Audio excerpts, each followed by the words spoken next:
The Ashtavinayak Yatra in Maharashtra is a super famous, sacred, and spiritual journey. It's all about visiting 8 special Ganesha temples known as Ashtavinayak. Each temple has its own unique story, charm, and divine vibe. Ashta means 8, and Vinayak means Ganpati.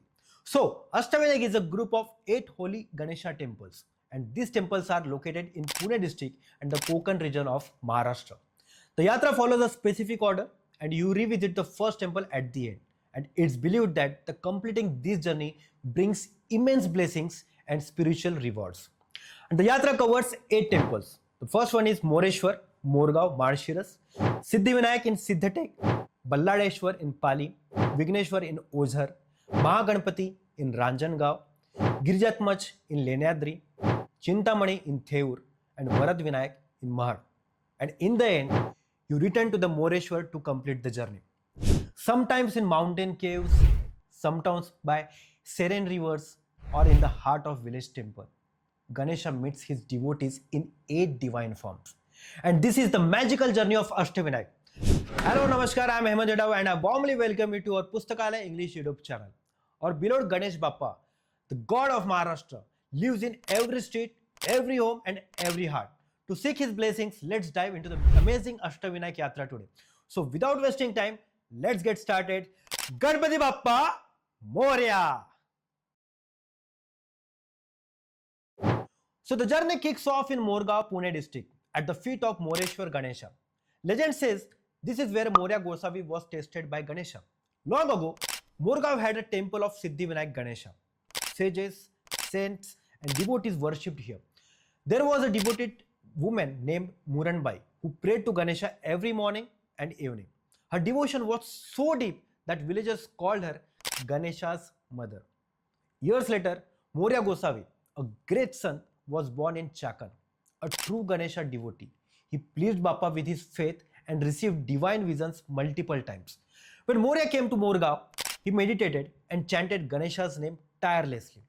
And pleased by his devotion, Ganesha appeared and said, "This place is now sacred because of your devotion, and I will stay here as Moreshwar." And after this, a grand Moreshwar Ganesha temple was built. It's octagonal, means 8-sided, making it the first and the last stop of Yatra. The temple has Nandi statues on all 4 sides, and which is rare for Ganesha temple, as Nandi is usually found in Shiva temples. The idol's trunk curves left, carved from black stone with Riddhi city by his side.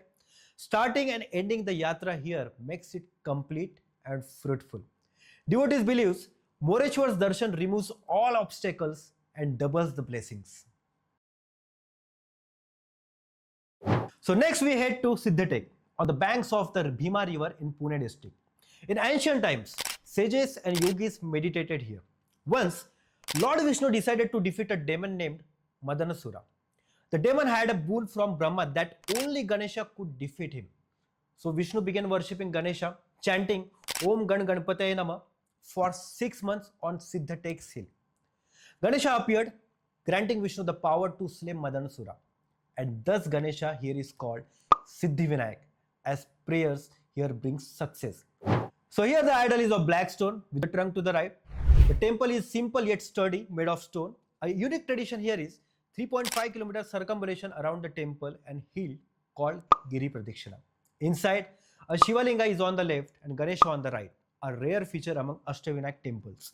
Devotees believe sincere prayers here fulfill wishes and bring success. Samarth Ramdas Swami also meditated here and making it special for Ganesha devotees and the Ramdasi traditions. The serene, green surroundings and river view make it perfect for meditation. So now let's visit Balladeshwar Ganesha in Pali village, Raigad district. Long ago, a wealthy but harsh merchant named Keshavraj lived in Pali. His son Ballad was a huge Ganesha devotee. Ballad would worship Ganesha with his friends, not just for fun, but with a true devotion. One day he said, "Let's do a grand Ganesha puja." They made a clay Ganesha idol, offered flowers, leaves, and food, and chanted mantras. The puja was so engaging that they lost track of time. And when the kids returned home late, their parents were furious. Keshavraj scolded Ballad beat him and tied him up in the forest. And even then, Ballad kept chanting, Ganpati Bappa, save me. So Ganesha heard his devotee's call. He appeared as a Brahmin boy, freed Ballad, fed him lovingly, and said, Ballad, your devotion has won me over. I will be known as Balladeshwar. Ganesha merged into the clay idol and stayed in Pali forever.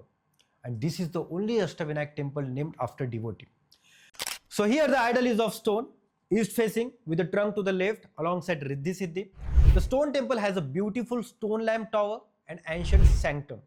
On a special day, at noon, sunlight falls directly on a golden panel behind the idol.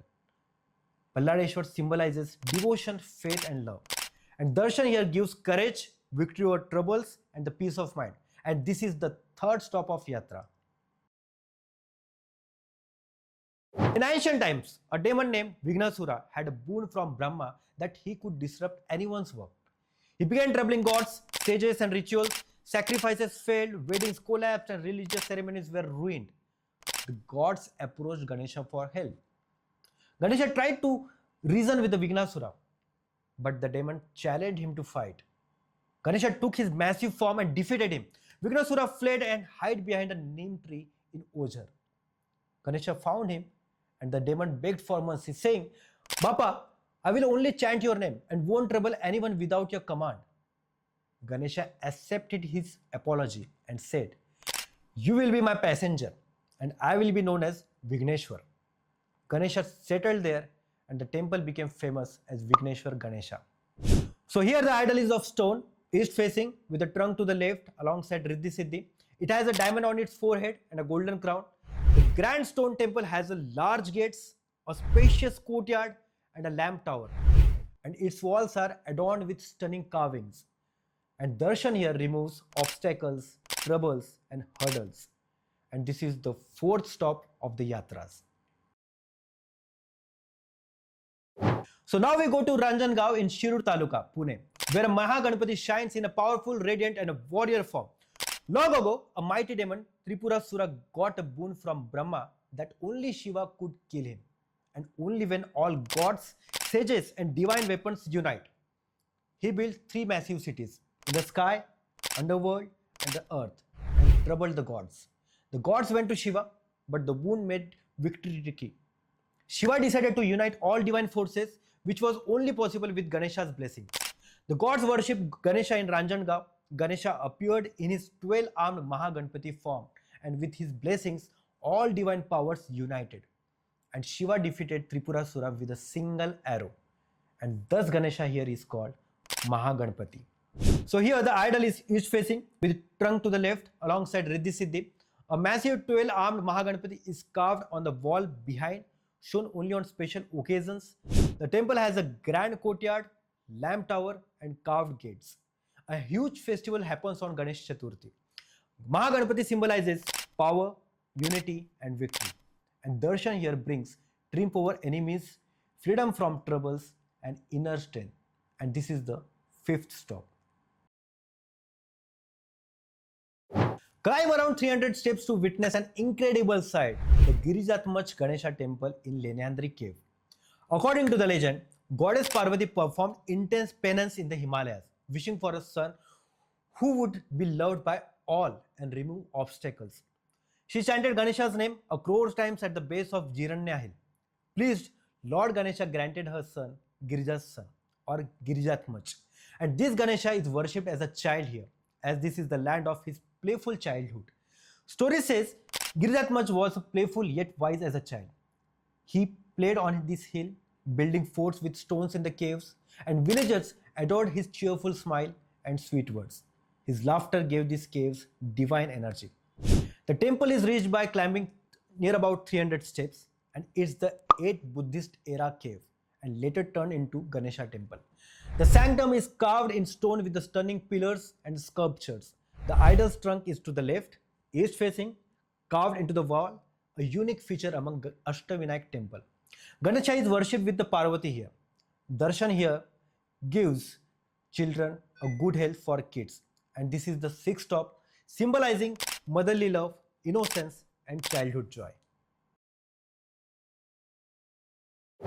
The Ganesha who frees you from worries, Chintamani Ganesha in Theur, Pune. Long ago, Kapil Muni lived in Kapil Ashram and had a magical Chintamani gem that fulfilled any wish.